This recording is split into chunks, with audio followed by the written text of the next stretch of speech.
Hello and welcome to the special segment called MC Pro Stock of the Day with me, Stacey Pereira. In this segment, we bring to you some fundamentally strong stock ideas that you could consider in your portfolio. Now, our stock pick for today is Star Health and Allied Insurance. Let me give you a quick background into the company. It is the largest retail health insurance company in India by its gross written premiums, or GWP. Its retail business contributes over 90% of the GWP, and it commands a market share of 33% in the retail health insurance segment as of September 23.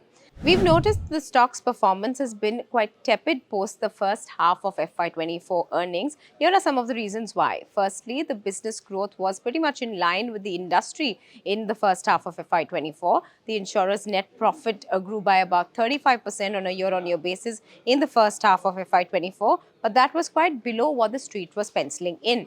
Profits was dented by that higher than expected claims as well as loss ratio and an increase on the expenses. Now, one could say that the rising incidences of fever, malaria, dengue, as well as respiratory diseases that we saw in the preceding few months has led to that higher claims ratio in the second quarter. So what do we like about this company? Well, to start with, it has a strong sectoral tailwinds. By this, it simply means that the demand for health insurance has risen post the pandemic. Standalone health insurance, which is SHAIs, are pretty much in a sweet spot ever since.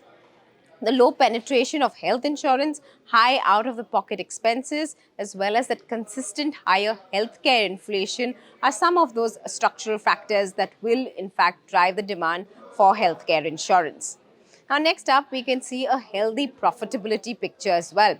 Waning of COVID impact has improved that underwriting performance for the company in FY23, which was pretty much a profitable growth year for them. The combined ratio stood at 98.4% by the end of September, indicating that the company is generating underwriting profit. Now, the company has also can boast of that favorable product mix that it has and a large distribution channel. Its retail-oriented business is favorable as it has the lowest loss ratios. Now, the company has largely depended on agents as their key channel partners and has about 6,65,000 agents. This, remember, is the second largest agency force in the country, only behind LIC. In fact, the agency channel contributes around 82% of the Star Health's GWPs in the first half of FY24. What else is really working out for the company? The management is, of course, confident of growing ahead of that retail health insurance industry average, giving it a positive as well as upbeat guidance of about 20% premium growth in FY24. The insurer had earlier guided for claims ratios of 62 to 65% and combined ratio in the range of 93 to 95%. But the claims ratio may exceed that guidance in FY24, suggesting that that long-term guidance is very well intact. Even the ROE, or return on equity target, has been maintained at 20%. Let's get a sense of its valuation picture. One could say that the premium valuation is justified by its various business modes. Star Health is trading at a rich valuation of 4.7 times its book value estimated for FY25. It has an early mover's advantage and also enjoys a regulatory arbitrage.